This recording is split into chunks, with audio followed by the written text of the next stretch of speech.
नमः पार्वती पतये हर हर महादेव हर महादेव महादेव महादेव। आज हम लोग फिर से आ गए हैं काशी केदार महात्म्य का द्वितीय अध्याय लेकर के। पिछले वीडियो में ही हम लोगों ने काशी केदार महात्म्य की जो ग्रंथ है इसका श्री गणेश किया, जिसमें 32 अध्याय हैं। और काशी रहस्य भी हम लोगों ने ख़त्म किया है। जिन लोगों ने अभी तक काशी रहस्य नहीं देखा वो हमारे चैनल पे नीचे जा कर के काशी रहस्य की वीडियो देख सकते हैं। तो और काशी केदार महात्म्य ग्रंथ का परिचय हमने प्रथम अध्याय में दे ही दिया है कि क्या है, कैसे काशी तीनों खंड में बटी है, कैसे तीनों खंड के अपने अपने एक अधिष्ठाता देवता हैं और किस प्रकार हर खंड की एक विशेषता है। और काशी केदार खंड केदार जी का सीमा जो है उसकी क्या विशेषता है, हम लोग इस ग्रंथ में देख रहे हैं, सुन रहे हैं अध्यायों में। और आगे आज बढ़ने का समय है। आज है द्वितीय अध्याय। तो बिना किसी देरी के इसको शुरू करेंगे। शिव केदार केदार केदारे श्वेतजम दनि मोक्ष लक्ष्मी पुरद्वार कपाटोद्घाटन ध्वनि विश्वेशम माधवम ढुंडिम दंडपाणिम च भैरवम वंदे काशीम गुहाम गंगा भवानी मणिकर्णिका। अथ श्री गणेशाय नमः। अथ द्वितीयोऽध्यायः। पिछले अध्याय में हम लोगों ने देखा था कि कैसे नाथ शर्मा और उनकी पत्नी का संवाद होने वाला था। तो उसी संवाद में हम लोग आगे बढ़ेंगे और देखते हैं। अथ द्वितीयोऽध्यायः। मुनि लोग बोले, हे सूत जी, आप ज्ञान और दया के समुद्र हैं और शिव ज्ञान के तो आप ही एकमात्र महोदधि हैं। जो आपने अभी कहा है कि शिव रहस्य को स्वयं शंकर ने गौरी से कहा और शिव की आज्ञा से सनक ने वामदेव से कहा और नाथ शर्मा ने अनवद्या से कहा। नाथ शर्मा ब्राह्मण जो थे और अनवद्या उनकी धर्मपत्नी। तो अब आगे इस अध्याय में हम लोग देखेंगे कि कैसे क्या होने वाला है इन दोनों के बीच में जो संवाद है। यही संवाद हम लोग पूरे पुस्तक में हम लोग ग्रंथ में देखेंगे। तथा आपके गुरु जी अर्थात व्यास जी ने आपसे कहा। व्यास जी ने किससे कहा? सूत जी से कहा। उसके सुनने के यदि हम योग्य हों तो हम लोग से आप कहें, जिससे हम लोग उसे सुनकर कृतार्थ हो जाएं। देखिए, ये ग्रंथ सबको हासिल है नहीं, हम पहले बता दे रहे हैं आपको बार बार। काशी केदार महात्म्य, काशी खंड आप सुन लिए होंगे, काशी रहस्य आप सुन लिए होंगे। काशी केदार महात्म्य बहुत ही गोपित है। यहाँ तक कहा जा सकता है कि इसको जो भगवान के गण हैं वो ही संपूर्ण सुन पाएंगे, ऐसा है। तो ये आप लोग बहुत ध्यान से सुनिए और एकदम सूक्ष्मता से इसका विचार करिए। जब तत्वदर्शी मुनिजनों ने सूत जी से आदर के साथ ऐसा पूछा, तब सूत जी बोले, हे मुनिजनों, शिव जी का कहा हुआ रहस्य सुनो। ऐसा कहकर महाबुद्धिमान रोमर्षण के पुत्र सूत जी बोले कि वह रहस्य ब्रह्मवैवर्त पुराण का बचा हुआ खिल अंश है। ये पूरा काशी केदार महात्म्य का ग्रंथ ही ब्रह्मवैवर्त पुराण का खिल अंश है। और खिल क्या है ये हम लोग पहले अध्याय में बता चुके हैं। उसमें 3 खंड हैं जिनमें काशी के वैभव का संग्रह है। पहला विश्वेश खंड है। देखिए अब इसमें समझने की बात है। पहला विश्वेश्वर खंड है जिसमें काशी की नित्य यात्रा का विधान और महिमा वर्णित है। इसे पिनाकधारी शिवजी ने गौरी को सुनाया है। इसके बाद दूसरा ओमकार खंड है। इसमें ओमकार लिंगादि का और सब यात्राओं का वैभव कथित है। इसे भी शंकर जी ने कहा है। तीसरा भी शंकर का ही कहा हुआ केदार खंड है। इसमें शिवा अपराध का हरण करने वाली काशी केदार की सर्वस्व महिमा वर्णित है। हे ब्राह्मणों, इन खंडों में से केदार खंड महात्म्य की उत्तम कथा जैसी गुरु के मुख से मैंने सुनी आप लोगों को सुनाऊंगा। जो ब्रह्मवैवर्त पुराण है उसके खिल भाग में जो काशी की महिमा है उसमें 3 भाग हैं। पहला विश्वेश्वर खंड का महात्म्य, दूसरा आपके ओमकारेश्वर का महात्म्य, तीसरा केदार महात्म्य। परंतु अब कालांतर में ब्रह्मवैवर्त पुराण का विश्वेश्वर खंड और ओमकारेश्वर खंड इनका वैभव लुप्त हो गया। ये अभी तक इनकी लिपियां नहीं मिली कि कोई इसको अनुवादित कर सके। केवल काशी केदार खंड की ही लिपि मिली है और उसकी पुस्तक विजयानंद त्रिपाठी जी ने पंडित विजयानंद त्रिपाठी जी ने अनुवादित करी और वो जो हम आपको पढ़ के सुना रहे हैं। अब हो सकता है ओमकार महात्मा और विश्वेश्वर महात्मा भी है, इसी पृथ्वी पर हो, पर अभी तक किसी को मिला नहीं। सोच लीजिए कितना गुप्त है। अभी भी हम लोग काशी के बारे में संपूर्णता रूप से नहीं जानते। ये हाल है काशी। खैर आगे बढ़ते हैं। मुनिजनों से ऐसा कहकर पुराण जानने में श्रेष्ठ सूत जी ने कहा कि इस कथा को सबसे पहले शिव जी ने गौरी से कहा। फिर सनत कुमार ने वामदेव से कहा और नाथ शर्मा ने अपनी पत्नी अनवध्या से कहा और मेरे गुरु जी ने मुझसे कहा। देखिए कितने इसके श्रोता वक्ता हैं। सो मैं इस कथा के प्रचार के लिए आप लोगों को इसे सुनाऊंगा और आप जगत के मंगल के लिए इसका विस्तार करें। ऐसा कहकर ग्रंथ की निर्विघ्नता के लिए सद्बुद्धि सहित गणेश जी की इस भांति ध्यान किया। चूहे पर सवार हैं, 4 भुजा है, घड़ मनुष्य का सा और सिर हाथी का सा है, समस्त पापों के नाश करने वाले हैं और शरीर के सामने का भाग सिंदूर सा लाल है। तत्पश्चात रोमर्षण के पुत्र सूत जी ऋषियों से अनवद्या और नाथ शर्मा का संवाद वर्णन करने लगे, जो कि परम रहस्य और मोक्ष का साधन है। मोक्ष साधने वाला ये रहस्य है। क्या है? जिसमें संक्षेप से काशी का रहस्य कथित है और जिसकी स्तुति ब्रह्म वैवर्त पुराण ने की है। वही अनवद्या के पति का हुआ काशी केदार वैभव है। शंकर भगवान ने गौरी से कहा, क्या कह रहे हैं अब? महादेव उवाच है। शंकर भगवान ने गौरी से कहा, हे उमा, किसी समय अनवद्या ने अपने पति नाथ शर्मा से, जो कि हमारा भक्त था, हाथ जोड़कर आदर के साथ कहा था। अनवद्या बोली, हे प्राणनाथ, हे दया सिंधो, वाराणसी का वैभव मैं आपके मुख से सुनकर कृतार्थ हुई। काशी केदारनाथ के वैभव को पीछे से कथन करने के लिए आपने वचन दिया था। सो हे प्रभु, अपनी सर्वज्ञता और वाणी को सच्ची कीजिए। नाथ शर्मा ने कहा, हे देवी, मैं छुपा हुआ अद्भुत रहस्य सुनाऊंगा।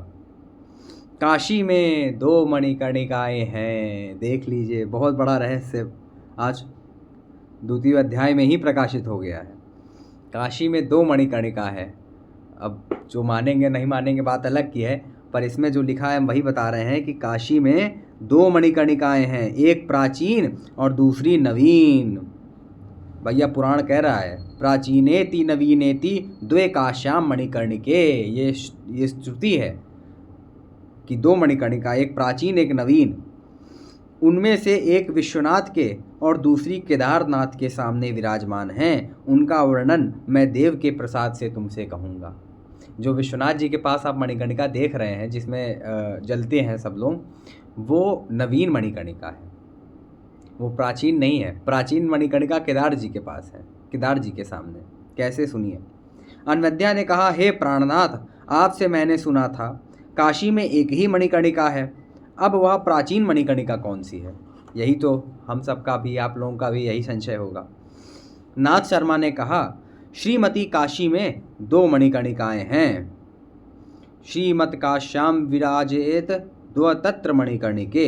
एक मणिकर्णिका मोक्ष देने वाली प्रसिद्ध है, जो विश्वनाथ के बगल में है, और एक प्राचीन मणिकर्णिका अत्यंत छिपी हुई हैं, गुप्त हैं, काशीपुरी की वेदों ने स्तुति की है। काशी की तो वेदों में ही वर्णन है। जब भस्म जाबलो उपनिषद इत्यादि बहुत सारे उपनिषद, बहुत सारे साक्षात वेद में भी, ऋग्वेद में भी काशी का वर्णन है, जहाँ पर ठहर कर देह छोड़ने वाले जंतुओं को त्रिपुरारी के उपदेश से ईश्वर की समता प्राप्त होती है।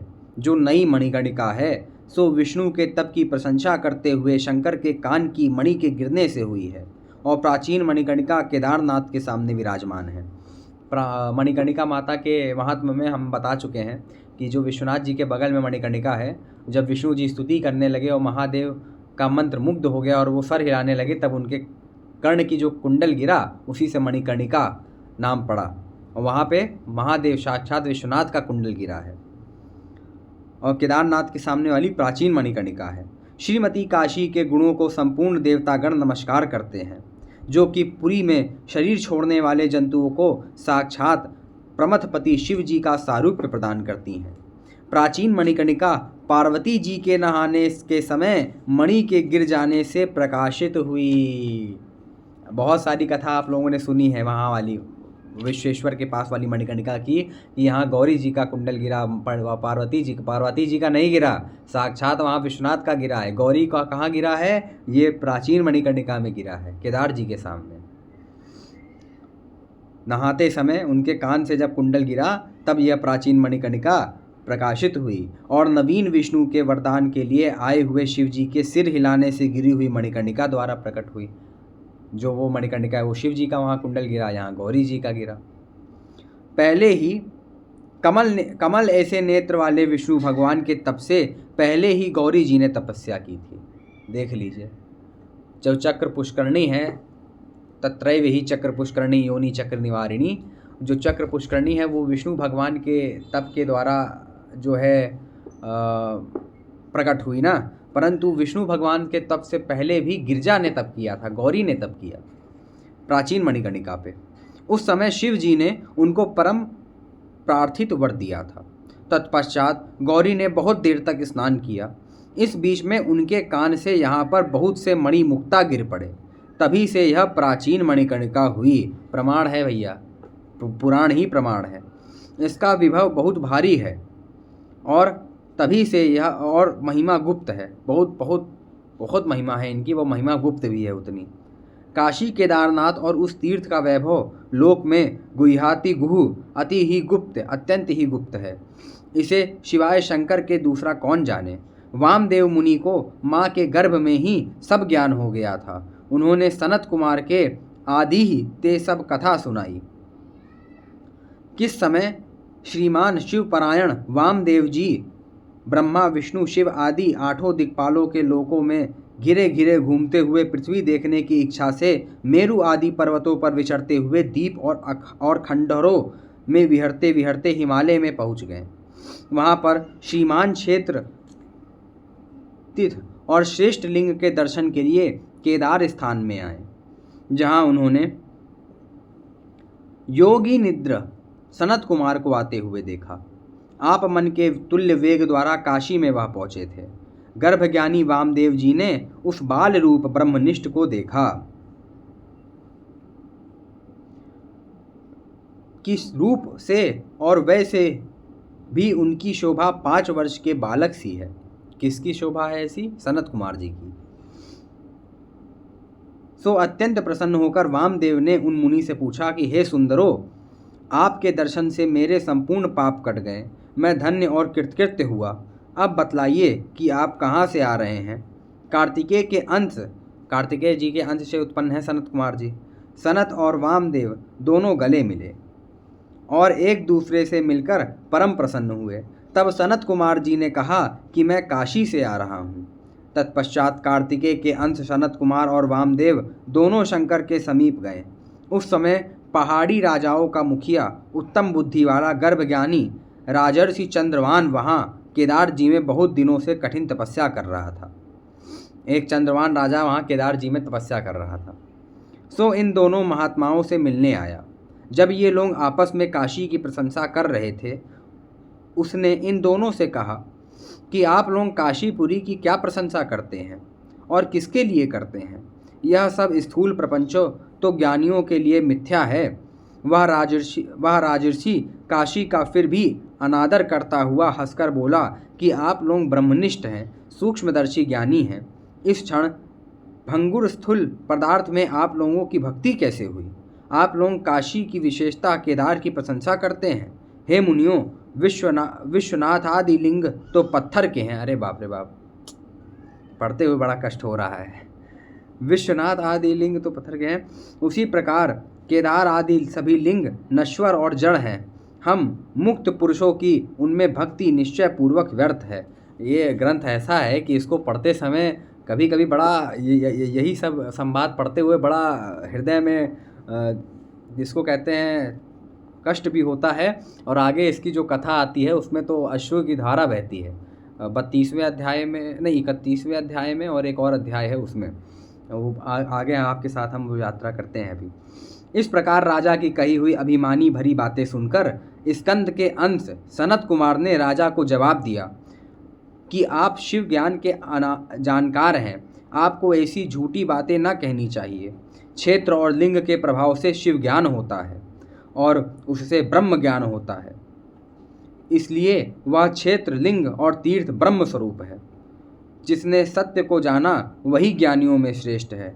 इस प्रकार से वार्तालाप करते हुए वे केदार जी के समीप पहुंच गए। राजा को ना वहाँ तीर्थ दिखलाई पड़ा और ना देवता दिखाई पड़ा, ना लिंग दिखाई पड़ा। क्यों नहीं दिखाई पड़ा, आप लोग बताइए। अब आप लोगों की बात है। अगर आप लोग सही में सुन रहे हैं तो आप लोग जान जाएंगे कि क्यों नहीं दिखाई पड़ा। क्योंकि पहले अध्याय में हमने बताया था कि जो शिव निंदक होते हैं, तीर्थ निंदक होते हैं, उनको ना शिव जी, केदार जी नहीं दिखते। उनको ना तीर्थ दिखता है, ना क्षेत्र दिखता है, ना लिंग दिखता है, जैसा ब्रह्मा जी के साथ हुआ था। इसी प्रकार उस राजा को भी वहां पर कुछ नहीं दिखा। इससे आश्चर्य में आकर राजा इधर उधर घूमने लगा और उन ब्रह्म ऋषियों ने तीर्थ में जाकर स्नान करके लिंग का दर्शन किया, पर राजा को बार बार खोजने पर भी तीर्थ और लिंग न दिखाई पड़ा। तब राजा बड़े आश्चर्य में आया कि मुझे इस समय लिंग और तीर्थ क्यों नहीं दिखाई पड़ रहे, और भय से कांपता हुआ उन दोनों मुनियों से पूछने लगा कि हे स्वामी कार्तिकेय के अंश योगींद्र, यह क्या आश्चर्य की बात है कि हरम पाप तीर्थ और केदार लिंग दोनों मुझे दिखाई नहीं पड़ रहे। वे कहाँ हैं, मुझे दिखलाइए। राजा के ऐसे वचन सुनकर योगी राज ने कहा। श्री सनत कुमार जी बोले, हे राजा, तू क्यों नहीं देखता? यही तो तीर्थ है और यही देव प्रकाशित हो रहे हैं, उसको दिखाई नहीं दे रहा है।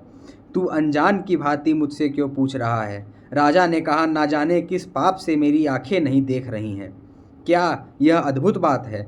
मेरे अपराधों को क्षमा करके हे शंकर मुझे दर्शन दो। ज्ञान के गुमान से जो अनादर मुझसे हो पड़ा उसे हे शंभु आप क्षमा करें। ऐसे कहकर चरण पर गिर पड़ा। बहुत सी प्रार्थनाएं करने पर भी जब उसे दिखाई न पड़ा, तब उसने सनत कुमार की बहुत प्रार्थना की कि आप शंकर को प्रसन्न करके मेरे अपराध को क्षमा कराइए और हे कृपानिधि मुझे केदारनाथ का दर्शन दिलाइए। इस भांति जब वह राजा वामदेव और सनत कुमार के पांव पड़ा, तब कुमार मुनि ने नमस्कार करके विभु शिव जी की एकाग्र हो बार बार प्रार्थना की कि राजा पर कृपा कीजिए। तब शंकर जी ने आकाशवाणी से कहा, हे राजा, काशी जाकर मेरे सामने स्थित जो तीर्थ है, कौन सा है, कहाँ? काशी में कहाँ जाएंगे? केदार जी जाएंगे और उनके सामने गंगा जी, मतलब जो तीर्थ स्थित है, उसमें स्नान और दर्शन करके यदि यहाँ लौटेगा तो फिर मेरा दर्शन मेरे वचनानुसार होगा। ऐसा क्यों? ये भी एक प्रश्न है। क्यों काशी, अगर यहाँ लिंग दर्शन नहीं हो रहा है तो काशी में जाकर केदार जी के सामने स्नान करके केदार जी की पूजा अर्चना करने के बाद हिमालय में तीर्थ दर्शन क्यों होगा? आगे आपको बताएंगे। नहीं तो इसी पाप से तुम्हारी दृष्टि का लोप बना रहेगा, अर्थात दर्शन नहीं होगा। मेरी आज्ञा से ज्ञानियों की भी बुद्धि नष्ट हो जाती है। इस वाणी को डर से कांपते हुए चकित होकर दोनों मुनियों ने सुना। सनत कुमार ने उससे कहा, हे राजा, तुम तुरंत काशी जाओ। शिव की आज्ञा से तुम काशी की निंदा के अपराध से छूट जाओगे। भैया बहुत पाप हैं, बहुत बड़े बड़े पाप हैं, परंतु सबसे बड़ा पाप अगर कोई है तो शिव निंदा। गोस्वामी जी भी लिखते हैं, हरिहर निंदा सुनई जे काना, हूँ ही पाप आघोद समाना। गो घात के समान पाप लगता है शिव की निंदा करने से। तो इसीलिए जो पहले राजा ने इतना सब कह डाला था, उसी के पाप के कारण, शिव निंदा के पाप के कारण, काशी की निंदा के पाप के कारण ही उसे न तीर्थ दिखाई पड़ रहा था, न लिंग दिखाई पड़ रहा था। पर भगवान ने कहा कि तुम काशी में केदार जी के सामने जाकर स्नान करो, केदार लिंग का दर्शन करो, इससे तुम शिवा अपराध से छूट जाओगे। शिवा अपराध से मुक्ति यही मिलती है केवल, और काशी की निंदा के अपराध से छूट जाओगे, तब तुम्हें यहाँ दर्शन होगा। सनत कुमार जी ने कहा, राजा ने कहा कि आप शिव जी की कृपा पात्र हैं, मुझे अपने उपदेश से तारिए। मुझे इस भांति शीघ्र समझाइए कि शंकर की मुझ पर कृपा हो। सनत कुमार जी ने कहा, काशी में केदारनाथ जी हैं और उनके सामने एक तीर्थ है, वहाँ बार बार नमस्कार करके सैकड़ों बार क्षमा मांगो। राजा ने कहा कि हे जगतगुरु, मैं आपकी आज्ञा से काशी जाता हूँ और फिर मैं अपने अभिष्ट दर्शन के लिए लौटूंगा। बिना जाने मुझसे यह अवज्ञा हो पड़ी। आपकी कृपा से मैं शिव जी का कृपा पात्र हो सकूं। सूत ने कहा, राजा के ऐसा कहने पर आकाशवाणी दोनों के सामने हुई। हे स्कंद के अंश सनत कुमार योगी, तुम काशी केदार की महिमा वामदेव से कहो और यह राजा भी सुने। काशी के रहस्य के सुनने से अवज्ञा का पाप छूट जाता है। क्षेत्र तीर्थ में नहाने और मेरे लिंग के दर्शन से क्षेत्र के अनादर के पाप से छुटकारा मेरा दर्शन पाता है, छूटकर मेरा दर्शन पाता है। काशी के अनादर के पाप को रोकने वाली प्राचीन मणिकर्णिका है और मेरा लिंग का दर्शन उसका नाश करने वाला है। काशी की निंदा, शिव की निंदा, ये सब की निंदा ये काम करके जाइए केदार घाट, नहाइए और दर्शन करिए। प्राचीन मणिकर्णिका है, मेरा लिंग का दर्शन उसका करने वाला छूट जाता है, उसका नाश करने वाला है। विश्वेश्वर और मणिकर्णिकादि देवों से यह पाप कदापि हटने वाला नहीं है। बाप रे बाप, देख लीजिए लिखा है इसमें कि विश्वनाथ भी यह पाप नहीं काट सकते। हालांकि विश्वनाथ ही केदारनाथ जी हैं, परंतु विश्वनाथ अपने विश्वनाथ रूप में पाप नहीं काटते। अगर आप कहिए कि हम मणिकर्णिका नहा लिए, ये विश्वनाथ जी वाली, और विश्वनाथ जी का दर्शन पूजन कर लिए और पाप कट गया, नहीं, यहाँ साफ लिखा है विश्वेश्वर और मणिकर्णिका आदि देवों से यह पाप कदापि कटने वाला, ये का पाप नहीं काटते वो। केवल केदार जी ही इतने करुणामय लिंग हैं, केदार लिंगम चा उदार लिंगम संपूज्यमानम सत्तम मुनिंद्रे, कि वो शिव निंदा का पाप, काशी निंदा का भी पाप काट डालते हैं। सदा शिव की करुणा ही एक तरीके से समझिए कि केदार का रूप ले ली है। ऐसे हैं हमारे केदार जी। अन्य तीर्थ और देवों से तो करोड़ों जन्म में नहीं कट सकता। यहाँ पे लिख दिया है कि अन्य कहीं जाओगे तो कोई बात नहीं बनेगी, आना तो काशी के केदार में ही पड़ेगा अगर ये पाप काटना है। लिंग की अवज्ञा, शिव की अवज्ञा, तीर्थ की अवज्ञा, क्षेत्र की अवज्ञा, मूर्ति की अवज्ञा, देवता की अवज्ञा, ब्राह्मण की अवज्ञा, वेद की अवज्ञा, शास्त्र की अवज्ञा, देवी की अवज्ञा, गणों की अवज्ञा, शिव योगी की अवज्ञा, शिव भक्तों की अवज्ञा, महादेव पूजा की अवज्ञा, पुराण श्रवण की अवज्ञा, शिव मंत्र की अवज्ञा, गुरु की अवज्ञा, नदी की अवज्ञा, विभूति रुद्राक्ष धारी की अवज्ञा, जो विभूति और रुद्राक्ष धारण करते हैं उनकी अवज्ञा, शिव धर्मों के रहस्यों को जानने वाले की अवज्ञा, माता पिता की अवज्ञा, षडानन गणेश आदि पार्षदों की अवज्ञा इत्यादि बहुत सी अवज्ञाएं हैं। हे मुने, ये प्राणियों को नरक देने वाली हैं। इन अवज्ञाओं में से एक एक पुण्य क्षय और अच्छी भांति दुर्गति के लिए यथेष्ट हैं। तिस पर काशी की अवज्ञा से तो कोटि कल्प में भी निस्तार नहीं। काशी की जो अवज्ञा करता है उसका देख लीजिए क्या हाल है, कोटि कल्पों में उसका निस्तार नहीं होता। सो इस ज्ञान व दुर्दिग्ध राजा ने विश्वेश्वर और केदार लिंग की अवज्ञा की है। इस पाप के फल भोग के लिए बहुत क्या कहें, शतकोटि कल्प में भी नरक से इसका निस्तार नहीं है। हे मुने सुनो, इसके बहुत बड़े पुण्य के प्रभाव द्वारा आप लोगों से इसकी भेंट हुई है। आप लोग हमारे भक्त शिवयोगी हैं और हमें प्राण के समान प्रिय हैं। आपकी प्रार्थना से सूक्ष्म शास्त्र द्वारा इसका उद्धार किया जाता है।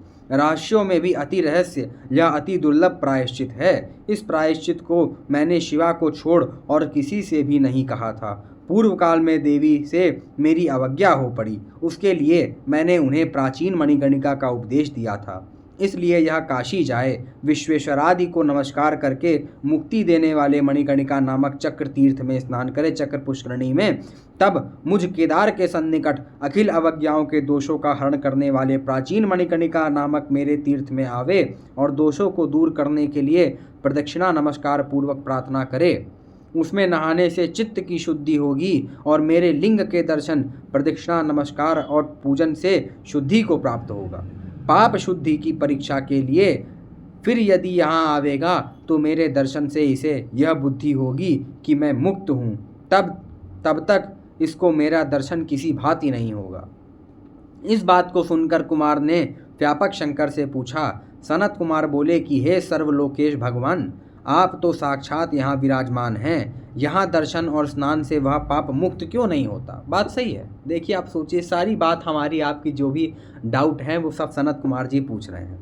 क्या शंका क्या है कि अगर जो हिमालय के केदार जी हैं वो लिंग नहीं दिख रहा है, वो तीर्थ नहीं दिख रहा है, तो वहाँ पर कुछ ऐसा करना चाहिए। वहाँ पर कुछ जैसे इन्होंने बोला है कि शंकर से पूछा पाप वहाँ पर स्नान दर्शन करने से क्यों नहीं मुक्त होता, क्यों ये काशी आकर करेगा केदार जी में, काशी के केदार जी के जब आकर ये प्राचीन मणिकर्णिका स्नान करेगा और केदार जी का दर्शन करेगा तभी इसका पाप क्यों मुक्त होगा, ये समझने वाली बात है। तो क्या कह रहे हैं, क्या रहस्य है इसका, ये भी सुनिए। आप तो साक्षात यहाँ विराजमान है, यहाँ दर्शन और स्नान से वह पाप मुक्त क्यों नहीं होता। काशी में जो तीर्थ लिंग है वह गौड़ है, गौड़ के मुख्य होने में क्या कोई क्षति नहीं है, यह मुझे बड़ा भारी संशय हो गया है। सो हे मेरे प्रभु इसका निवारण करिए।